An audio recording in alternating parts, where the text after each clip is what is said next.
aqueles de nós que já vêm acompanhando o trabalho dela, Brasil afora, inclusive fora do país, né? No YouTube nós temos ali um monte de palestras, de informações de alto gabarito para podermos refletir e pensar, né? Então nós ficamos assim muito felizes mesmo dela ter aceito o nosso convite e de estar conosco na noite de hoje, né?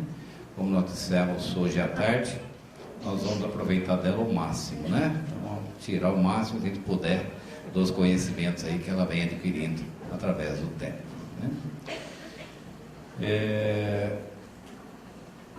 Nós temos aqui um convite para um sarau espírita que irá acontecer no dia 14 de julho no Eurípides Barçanufo, né?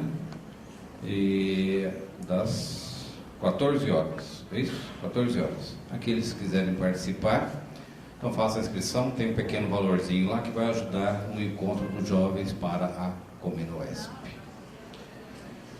Anete Guimarães, filha de Geraldo e Ana Jaici Guimarães, oradores espíritas e fundadores do Grupo Espírita Caminho da Esperança, do qual a Anete participa e dirige. A Anete é oradora espírita, com conferências proferidas em vários estados do Brasil e no exterior, transmitindo seu conhecimento à luz da razão sob a ótica espírita de uma forma peculiar, convocando o público a profundas reflexões quanto ao papel do espírita na atualidade. Isso é uma verdade que nós vimos, inclusive, hoje à tarde e nas conversas que nós tivemos a oportunidade de ter já no dia de hoje com ela, né? Eu sei que ela não gosta muito, mas eu vou só informar aqui, para que às vezes o pessoal é curioso. A Anete traz o seu currículo: psicologia, filosofia, medicina, e agora, para variar um pouquinho, para distrair, está fazendo matemática, né? Então, sabe aquela coisa que ela aposentou, então ela quer distrair um pouquinho, então ela vai arrumar matemática para fazer, né? Porque ela tem outra ambição ainda de chegar à física, né? Que Deus te abençoe, né? Nessa carreira de grande valor, né? Então vamos fazer aí a nossa prece. Antes de fazer a prece, eu só lembrei só um detalhe aqui muito interessante para nós. Descobrimos hoje, conversando com ela. A mãe dela, Ana Jaici, veio fazer a palestra de inauguração do Colégio Bezerra de Menezes de Marília. Então ela tem história já conosco. E ela lembrou até que naquela época era um cafezal, um matagal todo em volta ali, né? Que eu sei que ela veio junto, né? Ao lado ali do Colégio Bezerra de Menezes, né? Vamos então fazermos a nossa prece, elevando os nossos pensamentos a Deus, procurando nesses momentos nos desligarmos das nossas preocupações cotidianas e diárias, para que possamos nos concentrar mentalmente e sentimentalmente naquilo que a oradora e a espiritualidade têm a nos transmitir, que possamos absorver da melhor forma possível. E pedimos, Senhor, nessa prece, que possamos vibrar em favor dos nossos lares, com as vibrações de paz, de harmonia, para os nossos familiares, para todos aqueles com os quais convivemos, bem como para aqueles nossos irmãos aflitos, necessitados, muitas vezes passando pelas suas provações, em dores, em conturbações. Que Deus possa abençoar e amparar a cada um no seu caminho. Que assim seja, Senhor. Então nós convocamos a Anete para assumir a palavra. Uma boa noite a todos. É um prazer e uma alegria estar com vocês aqui na noite de hoje. E tínhamos fazendo feito um comentário, que estava sobre o tema, né? Que tema e tal. As pessoas estão sempre perguntando qual é o tema. E eu nunca ponho tema. O nome que vocês veem são as pessoas que dão. E eu tenho que explicar algumas coisinhas. Uma é que eu não sou uma oradora, nem uma palestrante, eu sou professora.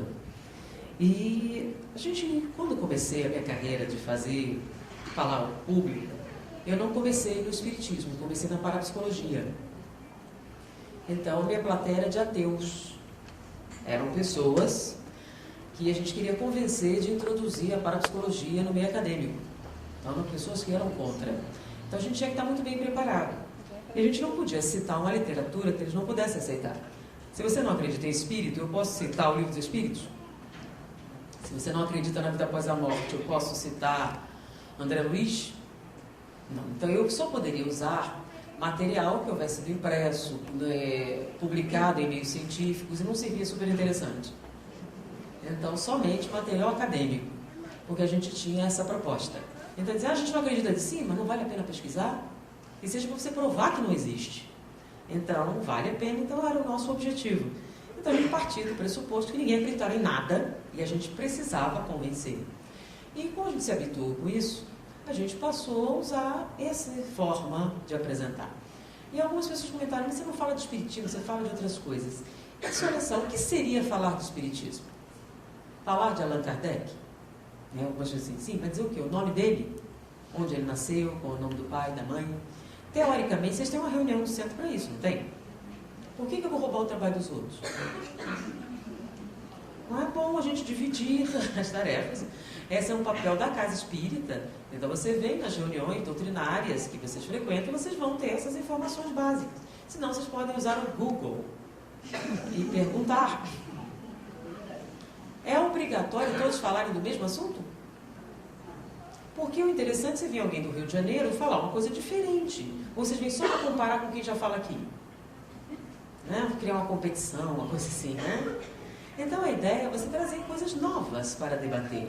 Então a gente traz uma opção nova e a gente conversa. Então não está escrito em nenhum lugar que fala de espiritismo, mas sempre fala do mesmo assunto.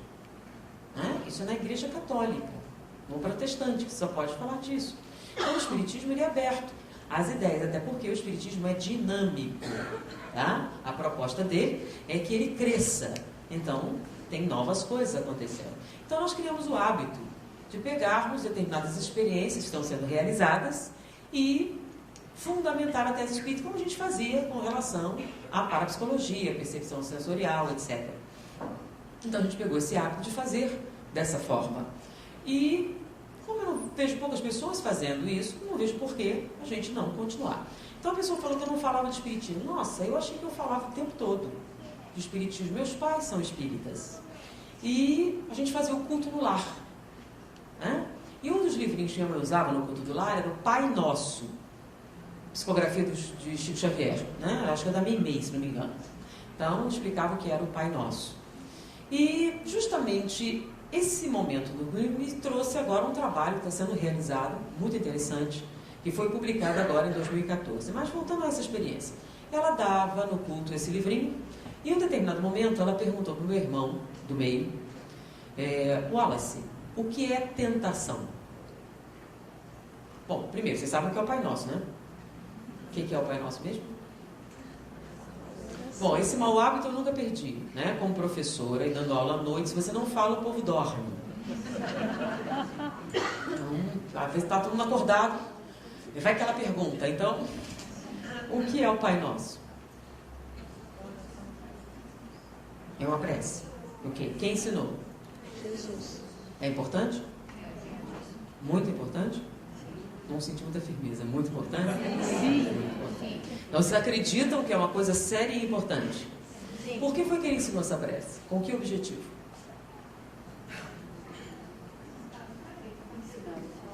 Como devemos falar com Deus? Ou seja, uma maneira mais eficiente de falar com o Criador. Então, é muito sério. Muito mesmo. Ok, então vamos voltar à situação anterior. Minha mãe perguntou para o meu irmão, Wallace, o que é tentação? E ele respondeu prontamente, é um buraco bem fundo. E meu filho, um buraco bem fundo. Ué, a gente não está sempre pedindo o pai não deixar a gente cair na tentação?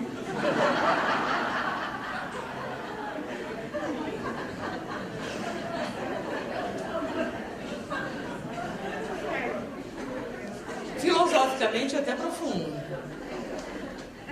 A gente nunca parou para pensar qual o significado disso para uma criança, parou? Será que seu filho sabe o que é uma tentação? Você ensinou o Pai Nosso para ele? E ele sabe o que é tentação? Ou é um buraco bem fundo?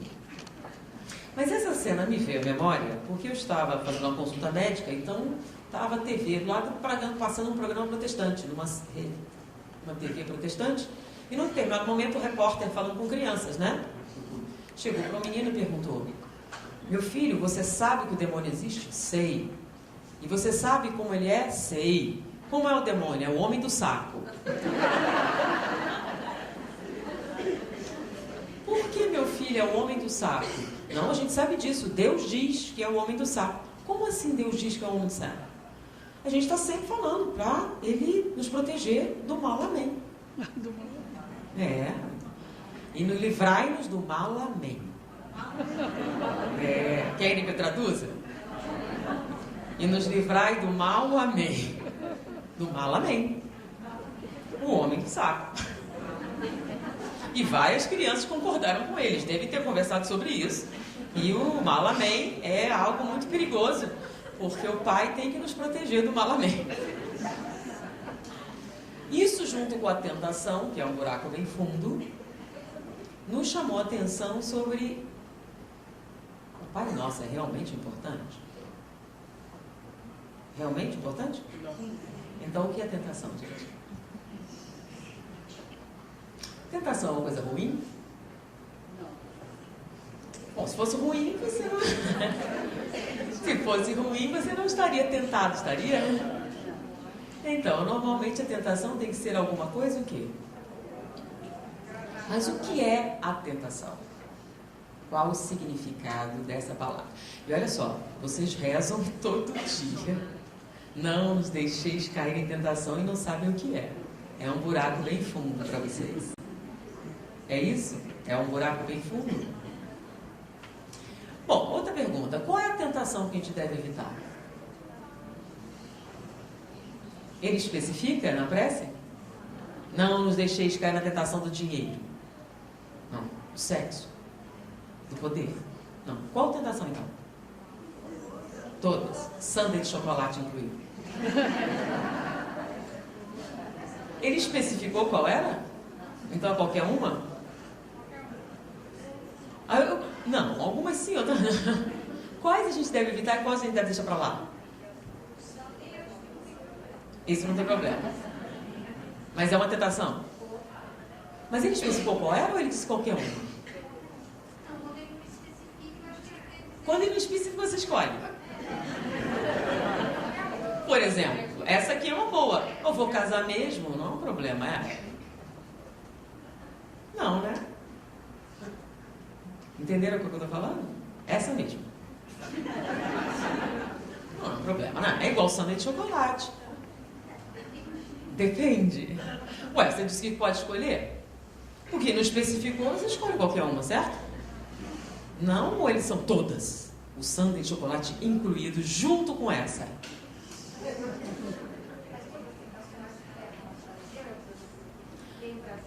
Se você sabe o que é tentação, está resolvido o problema. Mas se você não sabe, o que é que você deve evitar então? Não nos deixeis cair em tentação. O que é uma tentação? De novo, como eu falei à tarde, existe um livro muito bom que todos devem possuir, que esclarece muita coisa. Chama-se O Dicionário. O Dicionário é um livro excelente. Inclusive tem lá tentação. Você perguntar para ele o que é tentação. Tem até digital agora. Você pergunta o que é tentação. E lá está escrito o que é tentação. Tentação, então, está no dicionário. Não fui eu que disse. De acordo com Jesus Cristo. O que é tentação? Tentação é um movimento que você faz em direção a algo que você deseja profundamente. Então pode ser qualquer coisa. É claro que a intensidade desse desejo varia de pessoa para pessoa. Então sua tentação é pessoal. A mesma não vale para você e para o outro. Para alguns é tentação, para outros não. Então é a sua tentação, qualquer uma, que é o problema. Então qualquer tipo de movimento intenso que você tem em direção ao desejo, e traduzindo em linguagem mais moderna, gratificação instantânea. Tentação é a vontade da gratificação instantânea. Estou com fome agora. Eu quero sexo neste minuto. Eu quero comer agora. Então, qualquer coisa que você queira agora, com grande intensidade, é uma tentação. Que você pode ou não, né, deixar rolar. Porém, ele não especificou qual. Então ele disse que se você tem uma, não caia. Por que será? E é qualquer uma. Ele explicou? Ele só falou para não fazer, né? E vocês disseram que era importante. Ou não parou para pensar nisso? Não, na verdade eu pulo essa parte. Já que eu não compreendo muito bem, eu faço questão de nem saber. Justamente para não cair na tentação de pensar sobre isso. Ou não seria? Então, devemos ou não devemos cair em tentação? Nenhuma? Se eu tiver com fome, não vou comer? Olha só, se eu tiver com fome, por exemplo, vou casar mesmo. Que diferença faz? Não. Um tempo a mais, um tempo a menos. Sim, mas se não fosse não seria tentação, seria? Se é uma coisa que pode esperar muito tempo, não está nem com vontade mesmo, né? Então, tentação é algo que você quer muito agora. Aí, de novo, dependendo da tentação. Ele falou que dependia da tentação? Não. É porque, olha só, a prece, quem foi que ensinou mesmo? E ele perdeu tempo. Eufemismo. Metáfora. Não. Se Jesus é quem Emmanuel diz que é, vocês acham que ele ia desperdiçar o tempo dele? Então ele foi ensinar uma prece para vocês falarem com o Criador. E ele não botou condição nenhuma, botou? Ele foi meio taxativo até, né? Talvez ele tenha exagerado um pouco, não? Talvez a gente saiba melhor. Ele não foi muito claro. Ele não pensou no homem moderno, nessas coisas novas, pensou? Se ele pensasse, tinha feito diferente, não seria, não? Não? Então ele quis dizer exatamente aquilo. Ele quis dizer exatamente aquilo. Não caia na tentação. E para melhorar, peça ajuda ao seu pai para não deixar isso acontecer, porque é sério. Então deve ser ruim, né? Cair na tentação. Mas peraí, qual é o problema com a gratificação instantânea? Na verdade, eles hoje em dia falam da importância da gratificação instantânea, né? Já pensou, se a criança pede um negócio e você não dá, ela fica traumatizada. Seu filho chega, papai, eu quero um iPhone. Todo mundo tem um iPhone. Só eu não tenho um iPhone. Eu vou sofrer bullying. E aí você faz um sacrifício e dá para ele um iPhone. Para que ele possa se enturmar. Para que ele possa desenvolver relações sociais sólidas. Uma rede. Né? Não é? Porque senão, como é que vai ser? Então o neném chora, você imediatamente faz o quê? Ah, mas está errado isso? Não foi eu que disse, foi Jesus. Não nos deixeis cair em tentação. Ou seja, não corra atrás da gratificação instantânea. É melhor esperar. Não foi isso, não? Tem outra tradução? Bom, se o significado de tentação é gratificação instantânea, não nos deixeis atender à gratificação instantânea.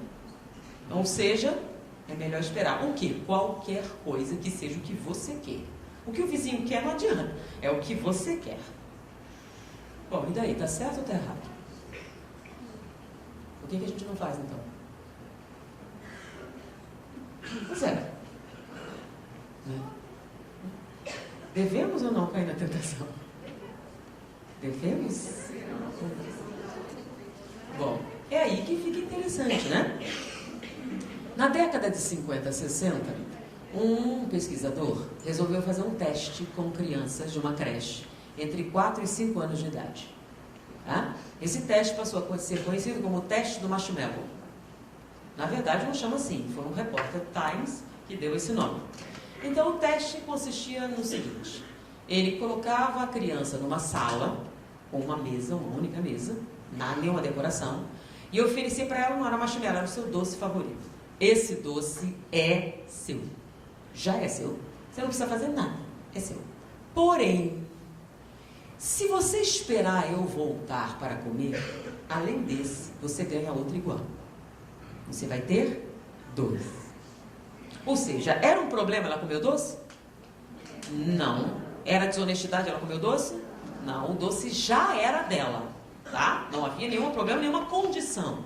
Ele só disse o seguinte: se você esperar eu voltar, em vez de 1, você ganha 2. E ele saía entre 15 e 20 minutos.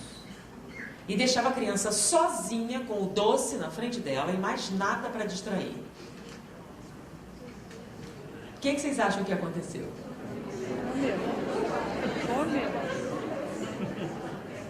Uma noite, criança, assim que ele fechou a maçaneta, comeu o doce. A maioria comeu, mas alguns não fizeram isso. Teve uma menina que ficou cheirando. Ela cheirava, fungava o negócio o tempo todo. Um outro lambeu, ele lambia de volta.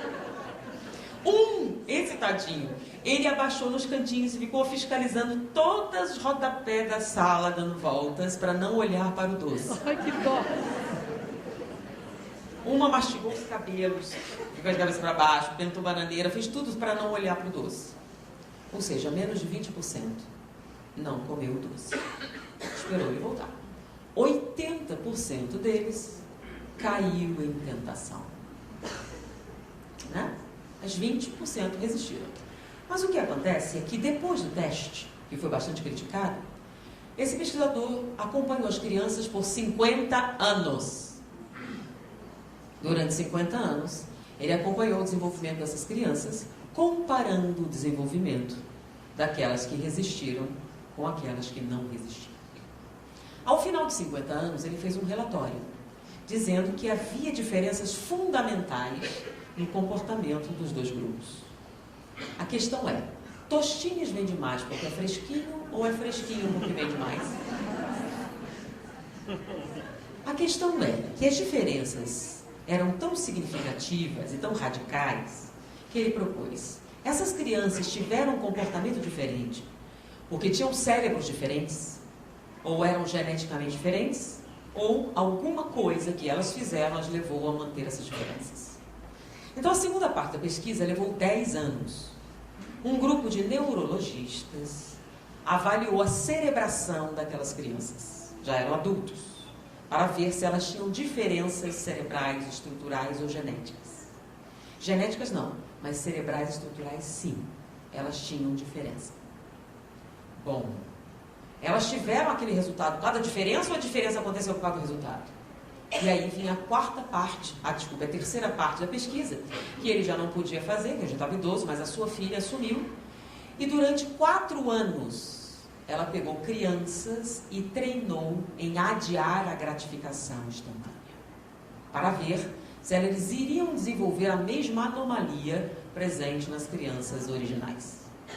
E ao final de 64 anos de pesquisa, eles publicaram um livro, O Teste do Marshmallow, o poder do autocontrole. Os resultados foram tão intensos, a metodologia foi tão transparente, que provocou uma certa comoção, e o Congresso americano reuniu um grupo de pessoas e preparou uma cartilha para educadores. Neurociência para educadores. Para que os educadores pudessem tomar conhecimento dessas novas descobertas, porque a forma de encarar o processo educacional ficava diferente de acordo com isso.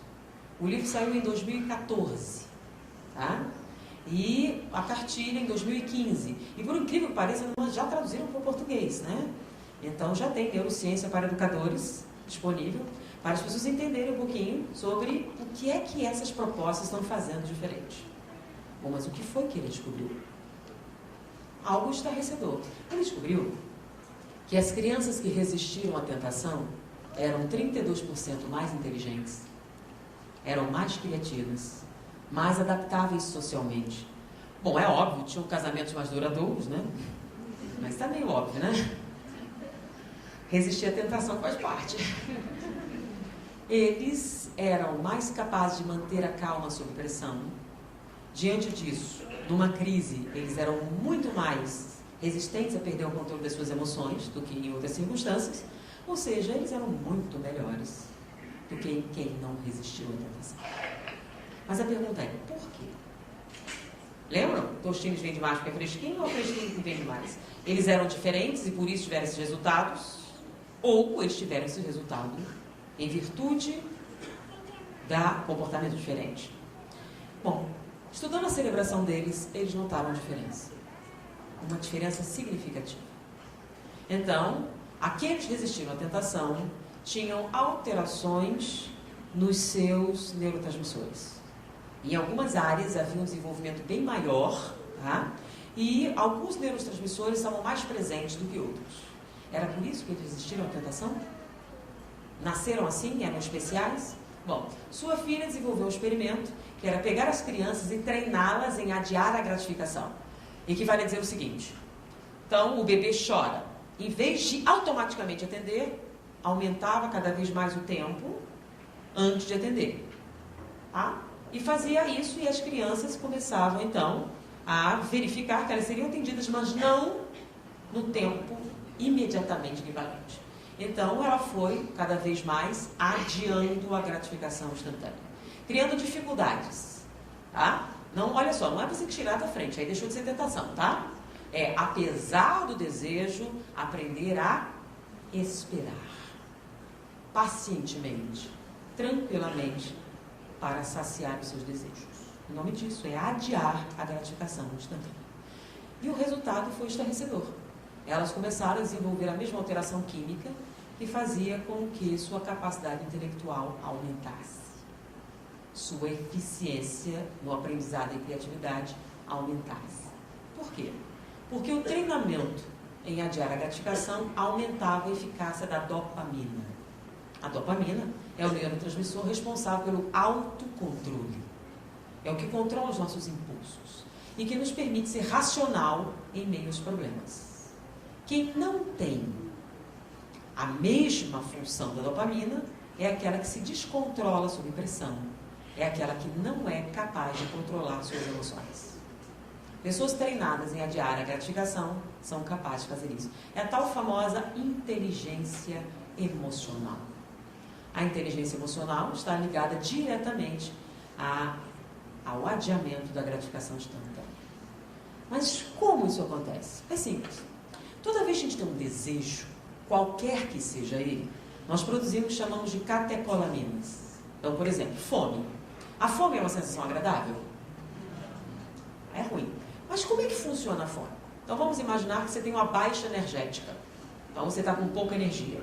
E isso equivale a dizer que você está hipoglicêmico. Então você tem uma baixa de açúcar no sangue. E nós no cérebro temos um sensor que mede isso. Então, se ele nota que você está em estado de hipoglicemia, ou seja, que a energia disponível não é aquela que você necessária, ele dispara um aviso. Esse aviso vai para o centro da fome e lá você libera substâncias tensionantes, que nós chamamos catecolaminas. E aí você sente aquela sensação horrível da fome, né? Uma sensação desagradávelíssima. Fome. Pensa numa fome intensa. É uma coisa gostosa? Não. Aí isso tem por objetivo obrigar você a agir para aumentar essa glicemia. Então a fome existe para obrigar você a agir. E aí você age. Você vai na geladeira, abre a porta, pega uma maçã e morde. O que acontece quando você morde a maçã? É uma sensação celestial. Imagina, muita fome e você morde a maçã. Qual a sensação? É ótima. A sensação é ótima? É. Só que tem um problema. A maçã nem chegou no estômago. Se a maçã nem chegou no estômago, sua necessidade de comida desapareceu? Não, mas alguma coisa aconteceu, não foi? O que aconteceu na hora que você mordeu a maçã? A fome que você estava sentindo, se esperando naquele momento, deixou de existir. E naquele momento você está mordendo a sua maçã, ou comendo sua lasanha, seja lá o que for, na hora que você está mastigando, a sensação é celestial, não é? Extremamente prazerosa. Por quê? Porque no momento em que você sacia esse desejo, você libera os chamados antagonistas da catecolamina. E você neutraliza o seu efeito. Por isso você quer tanto quando? Agora. Porque esperar é horrível. Catecolamina é uma coisa desagradabilíssima. E quanto maior o tempo de espera, mais desagradável é. Então a criança não está fingindo. Ela está com fome agora, por isso ela berra. Só que ela vai mesmo morrer se você não der? Ela vai sobreviver? Vai. Porque você não vai negar a comida, você vai dar, só vai esperar um pouquinho. Mas se o sofrimento que você está impondo a ela é real? É. E então, é tortura? Não. Na verdade, você está desenvolvendo tolerância à catecolamina. Quanto mais tempo você é capaz de esperar, maior a sua tolerância à catecolamina. Você fica resistente ao mal-estar provocado por ela. Bom, o que acontece quando você se torna resistente à catecolamina? Você libera a ação da dopamina e ela fica no controle. E se ela está no controle, o que acontece? Ela permite você raciocinar. Mas peraí, o tal da inteligência, é isso. O que é ser inteligente? Todos nós somos inteligentes, mas como é que você vai testar isso? Os resultados de um raciocínio rápido, eficiente, veloz. Então, aparentemente, a inteligência delas aumenta. Por que aumenta? Com a dopamina dominante, você tem o quê? Total autocontrole.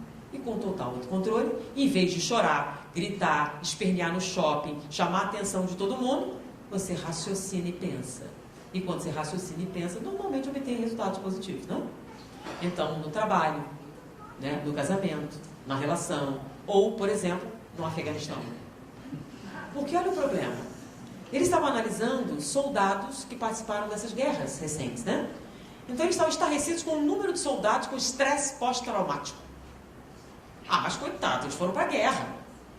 Eles foram para a guerra, cheio de equipamento, treinamento muito bom, e todos voltaram malucos. Aí o general responsável por isso disse assim, sim, mas eu estive nas trincheiras, na Segunda Guerra, e um monte de amigos meus, nenhum de nós teve estresse pós-traumático. Na verdade, o que está acontecendo é que só está criando um homem frouxo hoje.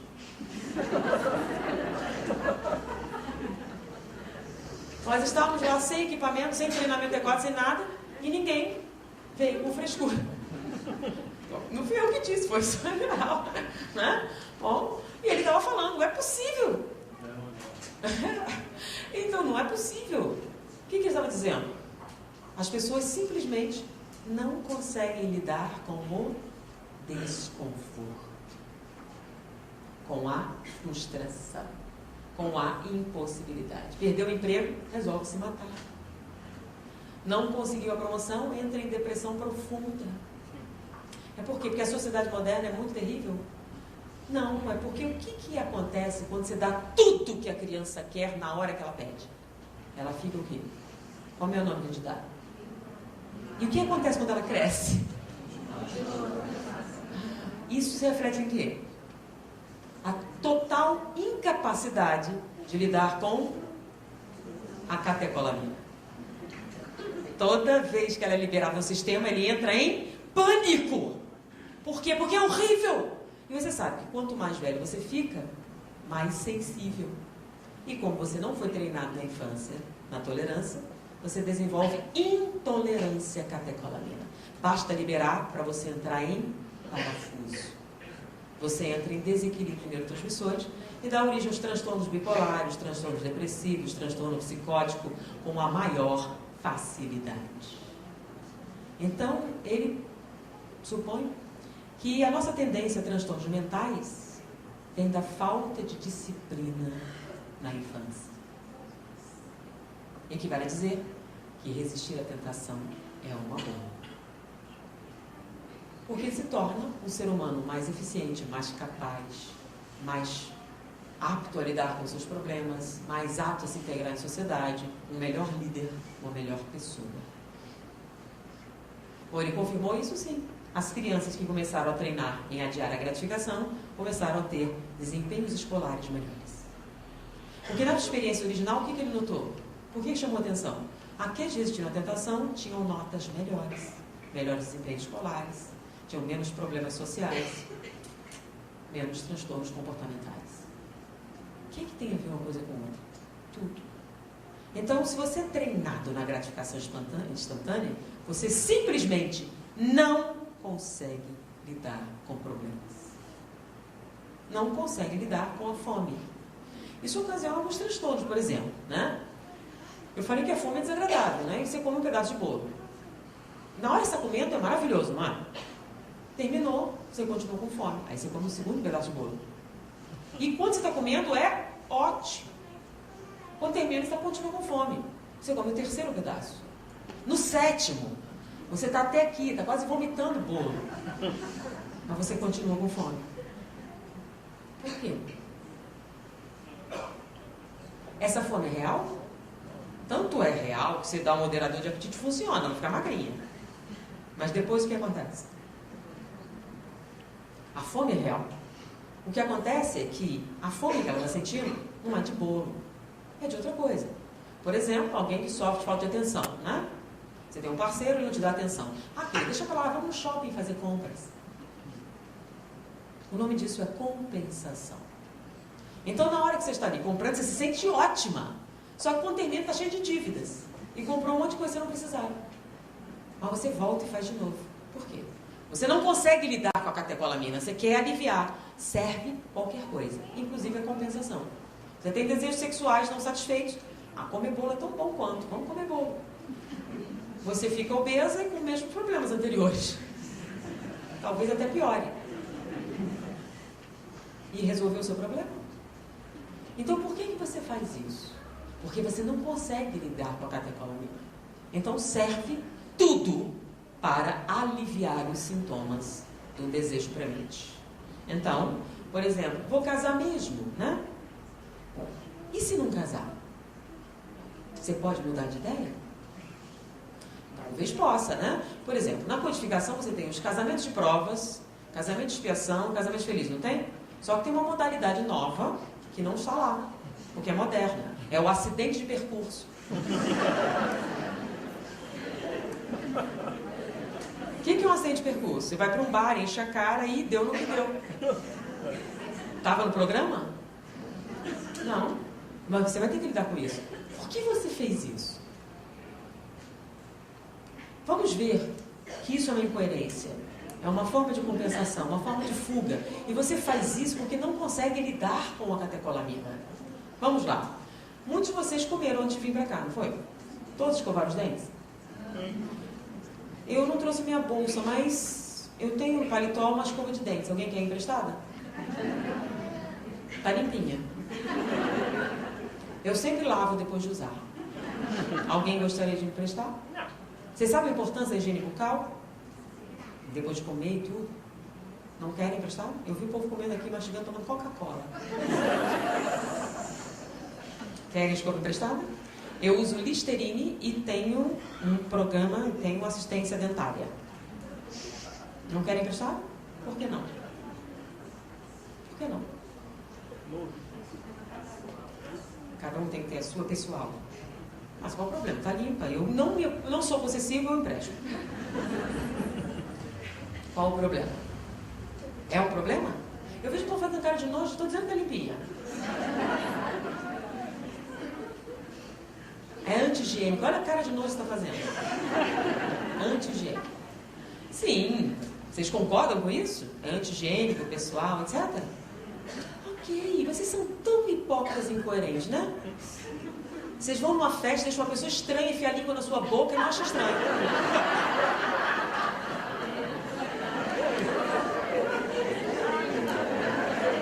Não é verdade? Às vezes mais de um. Beijei 5, deixou 5 pessoas enfiarem a língua na sua boca e não achou anti-higiênico. Ele lavou antes de enfiar na sua boca? Você sabe se ele tem plano dentário? Sabe da sua higiene bucal? Você nem conheceu ali. E na hora que você deixou, você não pensou em herpes, pensou? Pensou em sífilis, em AIDS, gonorreia e um monte de coisas que vocês pensaram, vamos falar da escova de dente. Você sabe, né? A escova é mais limpinha. E você? Não, é porque agora a moda é ficar. Porque antes você namorava. Eu sugiro que você namore antes de deixar um estranho enfiar a língua na sua boca. Eu sugiro até que você peça o exame. Né? Porque, eu não sei se vocês sabem, a AIDS tem coquetel, mas não tem cura. E ela está presente na saliva. Tá? Por mais eufemisticamente que alguém queira dizer que não. Mas tudo bem, a AIDS é mais remota, mas hepatite com certeza. E você sabe que cáries é transmissível, né? É uma tá bom. Então vocês sabem, né? E uma série de outras. Mas você não pensou nisso, né? Você só pensou no seu desejo. Inagradável. O que tem demais? Isso é coisa de careta. Não, isso é coisa de quem consegue raciocinar em meio à pressão, não é? Então, pensa duas vezes. Eu não sei, é melhor prevenir do que remediar, não é? Vai que tem alguma coisa. Vai que tem uma doença. Vai que não é o que eu estava pensando. É quando vai ver, já casou. Por quê? Porque vocês vão para um ambiente escuro, enfumaçado e barulhento. Para conversar? Nem dá, né? Fala assim, é eufemismo. Não vai. Então, já que vocês não podem conversar, vocês beijam na boca. Para compensar o silêncio, né? E afinal, vai fazer o quê com a mão? Fumar tá demodê, então você faz o quê?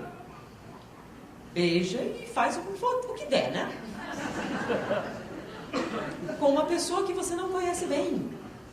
E não acha isso estranho. Não acha incoerente. Não acha nem anti-higiênico. Na verdade, você acha que isso é moderno. Saudável, esperto. Não, não é. A pesquisa mostrou que você não é. Na verdade, seu intelecto caiu muito no momento em que a catecolamina dominou seus sentidos. Você, no meio do desejo, fica cego, surdo, mudo e tetraplégico. Aí, quando vê, é como ele chama? Casou na pistola, esqueci o nome. Não tem o nome que dava quando você ia casar com a escopeta na polícia, né? É uma cidadezinha do interior de Pernambuco. Isso para mim, e nos últimos 10 anos, não houve um casamento espontâneo. Todos foram assim. Engravidou, tem que casar.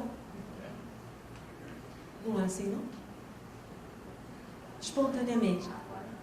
Por quê? Porque você não resiste à tentação. Se resistisse, você não teria esse problema, teria? Você poderia pensar antes de agir. Você poderia ponderar antes de tomar uma decisão. Você poderia pensar um pouco se vale mesmo a pena você se comprometer. Não estamos falando nada de moralismo e bons costumes. Estamos falando de puro raciocínio, puro coeficiente intelectual, pura estatística, se vocês quiserem, né? Que é coisa mais materialista do que estatística, né? Números. Então, qual o resultado da experiência?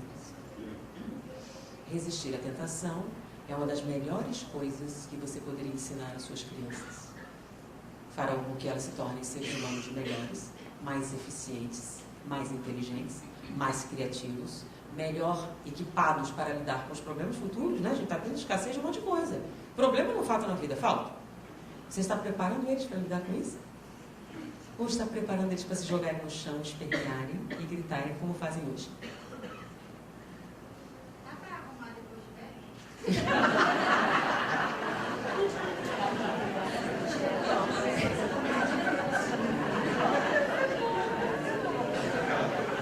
Poder pode, por isso Jesus mandou você rezar. Só que como tudo é muito mais doloroso, depois você cresce. Então livrar as crianças do mau hábito é uma coisa, livrar um adulto disso é outra. Por que dói mais? Porque você é mais sensível à catecolamina do que a criança. A criança tira de letra, porque o organismo dela é mais resistente. O nosso não é. Então, se um recém-nascido cair dessa altura, não acontece nada. Se você cair, se quebra todinho. Por quê? Quanto maior a densidade, piores os resultados. E no caso dos neurotransmissores é a mesma coisa. Então, se você não está acostumado a lidar com a frustração, se você não foi treinado em adiar a gratificação, quando você deseja, o sofrimento é muito. É aquela fala, eu preciso.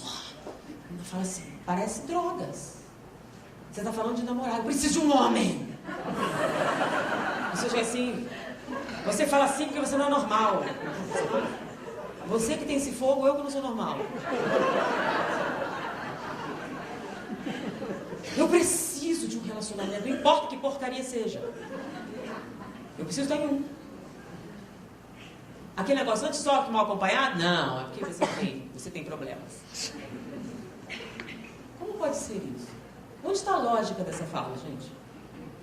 Não tem. Você está tentando esconder o sol da peneira. Então você fala, não, você está falando isso porque é retrógrada, porque é católica, porque é isso, porque é aquilo. A gente falou da Bíblia? Não. A gente falou de neurociência. Então não nos deixeis cair em tentação É uma das melhores coisas que pode acontecer, segundo as mais modernas tendências da neurofisiologia moderna. Na verdade, uma das coisas mais úteis que você pode deixar para os seus filhos. Inclusive, explica algumas situações interessantes. Por que na Segunda Guerra Mundial eles tinham mais? Você lembra que antigamente, nos colégios católicos, chegavam num determinado período, eu prometo me abster de açúcar em nome de Jesus. Aqueles votos, lembra? Não faziam um voto assim? Não vou fazer isso porque fazer uma promessa, fazer um negócio desse. Fazia ou não fazia? Sim, mas hoje em dia é coisa de velho, né? Então antigamente se fazia. Isso, mas era uma besteira. Sim, com relação ao que a pessoa pensava obter, mas ela obtinha algo em troca? Sim, resistência catecolamina. Se tornavam pessoas mais estáveis, que lidavam melhor com os problemas, mais resistentes, mais confiáveis, mais fiéis, mais leais. Vocês sabem a diferença, né? Lealdade, fidelidade, honra. São palavras meio fora de moda, né? Junto com o resto. Junto com a tentação, junto com tudo. A honra vai para os infernos. Por quê? Tem lugar na nossa sociedade essa palavra? Fidelidade? Lealdade? Então, qual é a diferença, gente? Lembra? Empenho minha lealdade ao rei da França. Quando você empenha a sua lealdade, você promete, se ele precisar de ajuda, você ajuda. Mas você não prometeu exclusividade, prometeu? Não. Fidelidade é: prometo a minha honra em nome exclusivamente de fulano. Então, fidelidade é exclusividade. Então, se você faz um voto de fidelidade, o que você está dizendo? Você está pressupondo exclusividade, mas você não é capaz de cumprir, porque a catecolamina não deixa. Né? Porque quando o desejo vem, você tem que entender, né? É mais forte do que eu. Ah, não é isso não? Não fala isso. É mais forte do que eu. A carne é fraca. Não, você que não resiste à catecolamina. Né? Você que não tem resistência. Você que perde a sua inteligência no momento em que ela está ativa. Então, como é que funciona na realidade? Não é que a carne é fraca ou coisa parecida. Você simplesmente não é capaz de raciocinar. Não tem o suficiente. Não tem autocontrole. Você não tem dopamina suficiente para raciocinar. Vale a pena fazer isso? Eu vou lidar bem com os resultados dessa experiência? Esses minutos de prazer valem o sofrimento que vai valer? Se você pudesse raciocinar, você veria matemática simples, né? Você faria custo-benefício. Mas como você não pode raciocinar, você perdeu sua inteligência junto com a catecolamina, você não pode fazer essa conta. Então, o que acontece com a sua vida? Vai para o buraco e você pergunta: por que Deus fez isso comigo? Nossa, coitado, já notaram? Que problema? Hã? Então você vai assistir a Copa no Rio de Janeiro, está lá, aí estaciona o carro, quando você volta o carro não está lá. Onde estava Deus que não tomou conta do meu carro? Poxa, ele estava ocupado mantendo a gravidade, mantendo os planetas em movimento, mantendo o universo em expansão, todas as leis da física, e além de tudo isso, você quer que ele seja flanelinha também. Porque você quer. Porque você é o centro do universo. O que é uma pessoa mimada? O que é uma pessoa mimada? Que quer agora.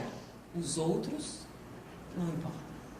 Então, quando a gente santifica ou sanciona a gratificação instantânea, nós estamos fazendo o quê? Glorificando o egoísmo. Primeiro eu, depois os meus, aos outros nada. E com isso é claro que você vai pagar um preço. E um deles é a perda de eficiência mental. Porque só pessoas que conseguem lidar com essa experiência conseguem pensar no momento que mais precisam. Onde é que mais você precisa pensar, gente? Quando você tem um problema. O que adianta inteligência se toda vez que tem um problema você não consegue raciocinar?